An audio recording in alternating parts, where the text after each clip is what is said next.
My barber always gave me free haircuts for some odd reason. I just figured out the disgusting reason why it's free. Mr. Fascal has cut my hair since I moved to the city about 3 years ago. He's an older guy, maybe 50s or 60s, and he possesses that look and drawl that makes me think he's from up north somewhere.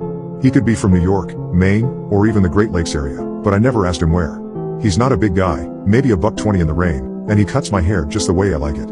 High and tight on the sides, leave some on top so whoever I'm sleeping with has something to play with, and neaten up my sideburns. I can't grow a real beard or he'd probably trim that for me too. The best part is that he does it all for free. Hard to believe, I know, but it seems there was a cost after all. Our relationship started easily enough. I had an interview with the city, maintenance and custodial, and I wanted to look sharp and make a good impression. Everything other than that paid nothing or barely nothing, and I really wanted to lock this job down. I had a nice set of interview clothes, some comfortable business shoes, and a winning smile, and I needed a sharp haircut to seal the deal. That is where the problem lies. My hair grows abnormally fast. It always has, and when I was a kid my dad used to bemoan the fact. He made jokes about going to barber school or buying stock in master cuts, but he always understood that when it was time for a cut, it was time for a cut. If you let it go longer than 2 weeks without a cut, it just turns into a shapeless mess. By the end of week 3, I looked like a sheepdog and Dad would look over his paper and sigh before saying he would take me to the barber. Fascal's Hair and Beards was about a block from my house, and when I stuck my head in to see their prices, Mr. Fascal looked up and smiled at me over the pile of hair he was sweeping up. Then, suddenly, he took a deep breath and when he opened his eyes again I asked if everything was okay. Just fine, young man. Say, you look like a man in need of a haircut, am I right? I told him he sure was and he invited me in and told me to have a seat. He had about 1,000,000 questions on that first visit. No, I didn't usually let it get this long. I liked it this way but a little long on top. No, I didn't use any special shampoo, just dandruff shampoo from the Dollar General. No, I wasn't really prone to dry scalp, but a fella can never be too careful. On and on and on and on until, finally, it was done. He had cut it just right, the perfect length, the perfect fade, everything. I asked him what I owed him, and he told me it was free. Come on, I'd said, you gotta charge me something. I let my customers pay what they can afford, he said, so whatever you can afford is fine with me. Think of it as a tip. I was okay with that and walked out with a free haircut while Mr. Fascal waved me out with a $10 tip. I left with a spring in my step. I felt like a new man, and I was ready for that job interview. I went home, got a shower, and when I looked in the mirror, I knew I had this. The next time I went to see Mr. Fascal, I left him a $20 tip and told him it was all thanks to him that I had gotten my awesome new job. For the next couple of years, I always went to Mr. Fascal when I needed a cut. If I had a date coming up, I went to Fascal's. Promotion interview at work? Fascal's. I told friends about his shop. I went there just to get a touch-up and talk with the old fella. In no time at all, Mr. Fascal and I were friends. He liked the same sports team I did, watched a lot of the same movies and TV shows I did, and even liked a lot of the same classic rock that I did. It was great, and I always looked forward to my bi-monthly haircut. Then, about 2 months ago, it all changed. I had come in to get my bi-monthly cut, telling Mr. Fascal about the previous week as he cut and styled my hair. He was always meticulous, getting everything just right as he cut and trimmed, and when he turned me around to look into the mirror, it was the same way I had gotten it for the last 3 years. I thanked him, handed him $10, and told him I'd see him soon. Of course, Mr. Fascal said, sweeping up the hair, come back anytime. I was leaving, almost a block up the street, when I realized I didn't have my sunglasses. They were my brand new Oakleys and they had cost quite a bit of cash. I remembered having them when I came up, taking them off my head, and setting them down at the station Mr. Fascal used. No problem, I thought, I'll just go back and get them. I stepped in, saying I had forgotten my sunglasses and was just gonna grab them, and that's when I saw him. Mr. Fascal was looking up guiltily, his eyes panicked. He was down on all fours, eating the hair he had swept up off the ground like he was a cow in the field. When he turned, I could see pieces of hair sticking to his lip like accusations. He stood up, whipping himself off, brushing at his mouth as he tried to explain. I know how this looks, and I'll admit that yes, I was eating your hair. But, you have to understand, your hair is what I look forward to. I don't eat just anyone's hair, well, I used to. Now I can't wait to see you come in so I can eat something good. Why are you looking at me like that? I'm not crazy. I'm not crazy. He shouted, getting up as he stalked toward me. He seemed to realize that saying that made him sound crazy, so he switched gears. Haven't I always done good work for you? There's nowhere in this town that you would get a haircut for less than $25. I cut your hair for tips. I've cut your hair for the dollars in your pocket. I've been good to you, and you've been a good customer. Let's just pretend this never happened, okay? Let's just go back too, but I didn't hear the rest. I snatched up my sunglasses and was out the door before he could say another word.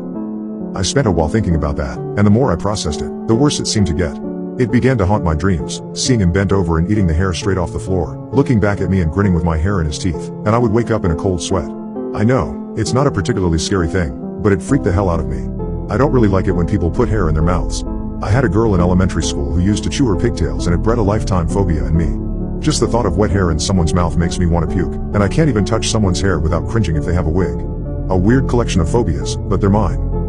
It only took a couple of weeks before I started seeing new growth. My hair just grows too fast, and after 3 weeks my boss commented that I was looking shabby. He handed me a 20 out of his own wallet and told me to get a trim over lunch. I took it and started looking for somewhere to get a trim. The city had quite a few shops, but it seemed like whenever I was in one, I caught someone looking at me out of the corner of my eye. It was never anything I could prove, just a feeling, and when I looked up, I could almost catch a glimpse of Mr. Fascal. He was gone when I looked, but it made me extremely paranoid. I became aware of more than a glimpse as the weeks went on. When I rode the bus to work, I caught the familiar deep inhale of someone smelling my hair. When I was standing in a lunch line, I felt my hair move as someone inhaled. When I was at Walmart buying groceries, someone actually touched my hair, but they were gone when I turned around. It led me to become something of a recluse, and I only left the house to go to work. Over time, my hair grew out and I decided I would have to get another cut. I went to bed, setting my alarm so I could get up early enough to get to the master cuts down on Bonnie. It was Saturday, I had the day off, and I had chores to do before I got to the business of relaxing. As I slipped off to sleep, I fell into a familiar dream, a dream that had plagued me for weeks. I was sitting in the barber chair at Mr. Fascal's, the cape falling around me like a spider web, and the old man asking me if it was too tight. I didn't say anything, I was too scared to speak, and as the scissors began to clip, I trembled in fear. I didn't dare look back at the old man. I just knew his real face would be replaced by a monstrous visage and I would wake up panting and looking around for nothing at all. When the alarm went off, I went to the bathroom to splash some water on my face and start the shower. My bare shoulder itched, and when I went to wipe it off, I noticed there was hair clinging to my sweaty hand. Not a lot, just leavings. Like the leavings you find after a haircut. I ran to the bathroom and found that my hair was cut just the way I liked it. The sides were high and tight, the top was manageable but still thick, and my bangs were perfect. Everything was just as it usually was, and I felt a cold chill run through me that had nothing to do with air conditioning. I called the landlord, had the locks changed, and reported to the police that someone had broken into my house and cut my hair. The police didn't really take it seriously. They made jokes about a midnight barber and asked if I'd left a tip under my pillow. I told them about Mr. Fascal, but when I gave them the address, they just shook their heads and walked away. They thought I was joking with them, they didn't believe a word of what I'd told them, and as I ran the shower, I remember sitting under the water for a very long time and just letting it run over me. The bits of hair flowing down the drain felt like a betrayal. 2 weeks later, I woke up with another fresh haircut. I called the police but they rolled their eyes and told me to calm down. I told them it was hard for me to calm down when someone was breaking into my house and cutting my hair. I demanded they go check on Mr. Fascal, and told them right where his shop was, but they looked less amused this time at the suggestion. I asked if they had been to talk to him yet, and told them he had been there for 3 years, but they just told me it hadn't been funny the first time and it wasn't funny now. Why would it be funny? I asked, having to stop myself from grabbing one of them.